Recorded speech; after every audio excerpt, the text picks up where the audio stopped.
Saint Jones शहर का जाना माना मेडिकल कॉलेज था। धीरे धीरे उस कॉलेज के बारे में अफवाहें फैलने लगी और वो कॉलेज बंद हो गया और वक्त के साथ साथ धीरे धीरे खंडहर में बदल गया। मगर इसके साथ ही उस खंडहर के आसपास अजीबोगरीब घटनाएं घटने लगी। उसके आसपास होने वाली अचानक मौतें लोगों के डर का कारण बनने लगी।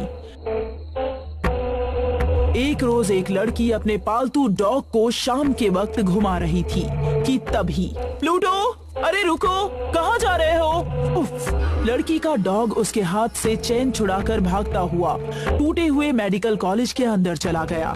लड़की भी आवाज लगाती हुई उसके पीछे चली गई। अंदर काफी अंधेरा था। प्लूटो, प्लूटो, कहाँ हो तुम?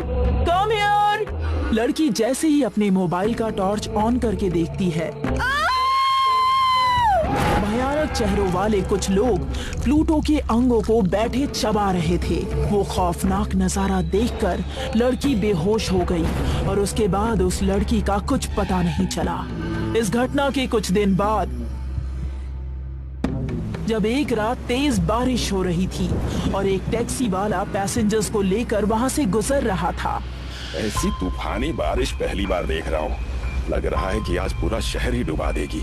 एकदम सही कहा साहब, आज से पहले इतनी भारी बरसात नहीं हुई। गाड़ी के चारों टायर पानी में डूबे हुए हैं। लगता है साइड में रुकना पड़ेगा।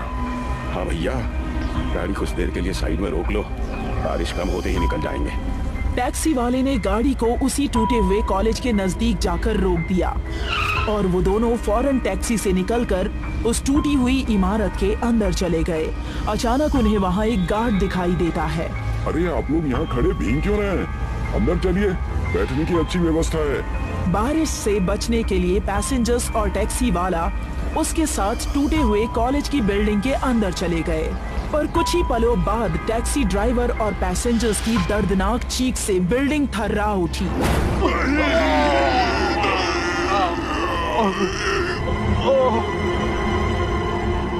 समय के साथ धीरे धीरे लोगों के गायब होने की घटनाएं बढ़ने लगी। आज सुबह फिर एक बार पुराने मेडिकल कॉलेज की इमारत से 2 लाशें बरामद की गई हैं, जिनका बड़ी ही बेरहमी के साथ कत्ल कर दिया गया है। प्रशासन ने जांच के आदेश दिए हैं। ऐसी घटनाओं का रहस्य जानने के लिए एक पत्रकार नीरज रात के समय उस खंडहर में पहुंचा। आज पता लगा कर ही रहूंगा कि आखिर इस खंडहर में ऐसा क्या है जिसकी वजह से लोग इसके पास आने से भी घबराते हैं। टॉर्च की रोशनी मारता खंडहर में दाखिल हो गया कि तभी किसी की आवाज ने उसे चौंका दिया। ठहरो, कहाँ जा रहे हो? अरे ये आवाज कैसी?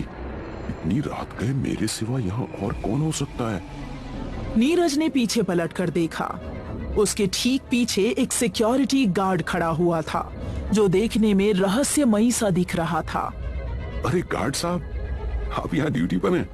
मुझे तो लगा कि यहाँ पर कोई नहीं होगा। यहाँ कोई नहीं रहता, तुम भी चले जाओगे। क्यों आए हो यहाँ? मैं पत्रकार हूँ और यहाँ हो रही घटनाओं के बारे में जानने आया हूँ। आप बता सकते हैं यहाँ ऐसा क्यों हो रहा है?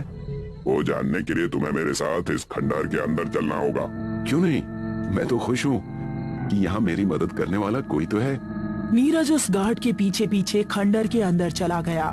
गार्ड एक लंबे कॉरिडोर से होते हुए खंडहर के बीच बने एक हॉल के दरवाजे के पास आकर रुक गया। गार्ड साहब, ये कौन सी जगह है? क्या है यहाँ पर? गार्ड साहब, अरे ये गार्ड कहाँ चला गया? नीरज ने आसपास टॉर्च की रोशनी मारकर देखा, पर गार्ड वहां पर नहीं था। बड़ा ही अजीब गार्ड है, बिना बोले ही चला गया। खैर, इस दरवाजे के पीछे क्या हो सकता है? नीरज जैसे ही दरवाजा खोलकर अंदर गया, तभी दरवाजा बाहर से बंद हो गया। अरे ये दरवाजा किसने बंद किया? कौन है बाहर? दरवाजा खोलो, खोलो दरवाजा। नीरज के बार बार आवाज देने पर भी दरवाजा नहीं खुला। नीरज अपनी टॉर्च की रोशनी अंदर मारने लगा। उसने देखा कि वहाँ एक हॉल है जिसमें दीवार से सटे पलंग पर चारों तरफ लाशें रखी हुई है। ओह गॉड, ये तो मुर्दा घर लगता है। पर ये जगह तो खंडहर हो चुकी है, फिर ये लाशें कहाँ से आईं? तभी अचानक नीरज की टॉर्च बंद हो गई चारों तरफ अंधकार हो गया। नीरज की धड़कनें तेज हो गई। अचानक हॉल की mercury chit chit chit chit आवाज के साथ जलने बुझने लगी। नीरज को आखिरी वाले पलंग के पास कोई खड़ा हुआ दिखाई दिया। कौन है वहां पर? जवाब दो। नीरज ने जलती बुझती रोशनी में करीब जाकर देखा।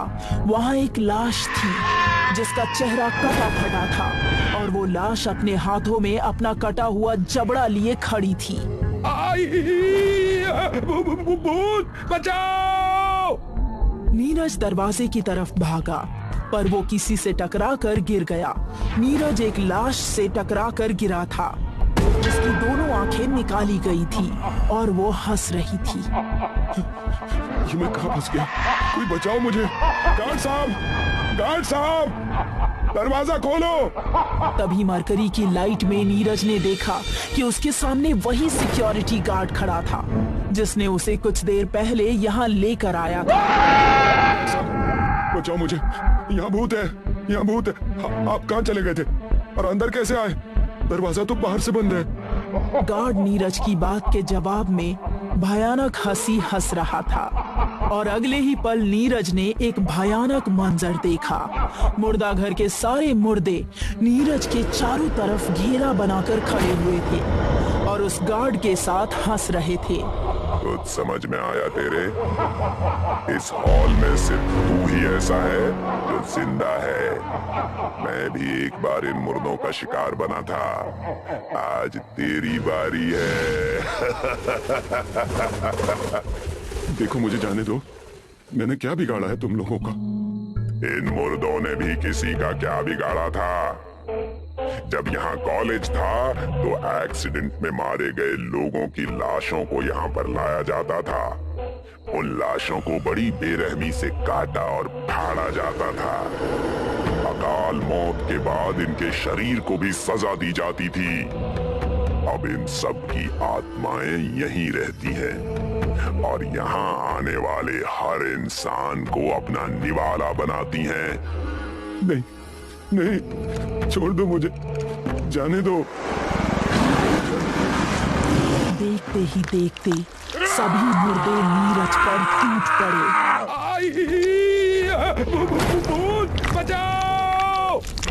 और उसके टुकड़े टुकड़े कर दिए। अब नीरज की आत्मा भी उन मुर्दों के साथ खड़ी थी और अपने शरीर के टुकड़ों को देखकर हंस रही थी। नीरज भी भूतिया कॉलेज के मुर्दों का शिकार बन चुका था।